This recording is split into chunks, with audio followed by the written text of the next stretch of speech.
Mən hal-hazırda Amerika Birləşmiş Ştatlarındayım və bugün mənim qızımın Sofiyanın 2 yaşı tamam olur. Bu münasibətlə keçən ilki kimi ənənəyə sadiq qalaraq ona mahnı həsr edirəm. Amma hal-hazırda studiyaya girib yazmaq imkanı olmadığına görə qərara gəldim ki, maşında laptopu açım, bu mahnını onun üçün ifa edeyim və YouTube-a yerləşdirim.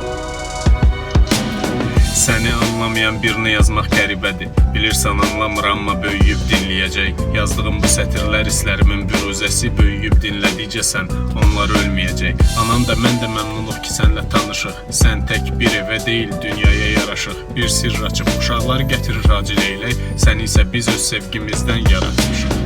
Günəşin parçasısan, ondan gözlərində işıq. Sönməz və gətirər rahatlıq, barışıq.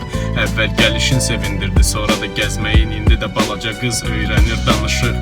Babalar, nənələr səndə tapır istirahət. Həyat nağıllardakı kimi sehirli və kövrək. Səninlə göydən üç yox, çox alma tökülür. Böyük dünyamın balaca sahibi, 2 yaşım mübarək. Salamat qalın.